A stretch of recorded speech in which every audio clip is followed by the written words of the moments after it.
Hello and welcome to another Understand the Real Estate Time. My name is Abiola Fadahunsi and the real estate term for today is an end of terrace. An end of terrace is one out of the two units of building that is at the edge of a row of terrace houses. If you've watched my video on the explanation of a terrace, you would understand better what I'm talking about. So if you haven't watched that video, you've not watched my explanation on semi-detached, fully detached and a terrace house, you can find it on my YouTube channel, because this is a continuation of the terms I've been explaining when it comes to type of buildings. So like I said, an end of terrace is one out of the two units of building that is at the edge of a row of terrace houses. So basically, in simple terms, it is the last unit, the end of the terrace, the last unit that was built where the terrace ends. So when I explained the terrace, I told you that it is called a terrace because there are a particular unit is joined to another unit by the side on both left and right.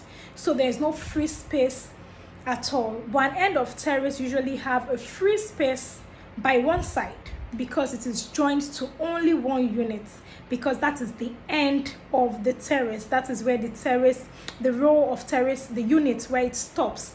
And an end of terrace is similar to a semi-detached because it's joined to just one unit alone. So the other side is free, just like we have in semi-detached. But the difference is that a semi-detached is just two houses, while a terrace is more than three units and upward. So when you buy a terrace, even if it's an end of terrace, you have more than two neighbors.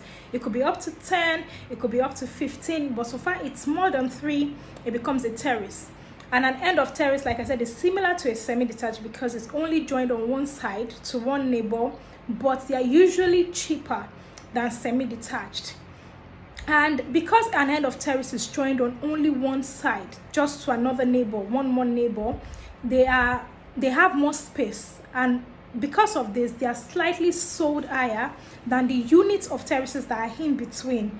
They usually command a higher price. Developers sell them higher because they usually have more space, and because one of the side is free, you can choose to turn it into a private use if it is not directly leading to the road. So you get more space and you have more freedom when you buy an end of terrace house, but they come at an increased price compared to you buying one of the units that is in between, which makes you have neighbors, your house being joined to neighbors, another unit on the left and on the side.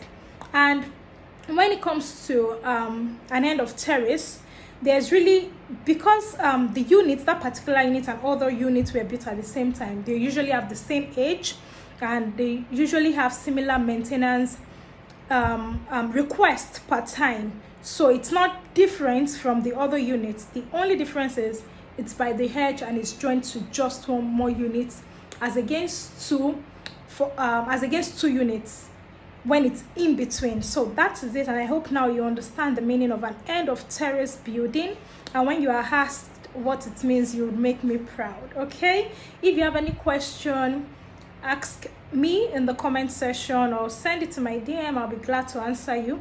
And if you have any real estate term you want me to explain, do well to ask as well. I'll explain it to you. And don't forget that if what you want is to buy real estate and sleep well at night, like you want to buy real estate and not start having, you're not worried about anything, you're not having sleepless nights, don't forget that I sell peace of mind and not just a piece of land or a piece of house. So I'm here for you.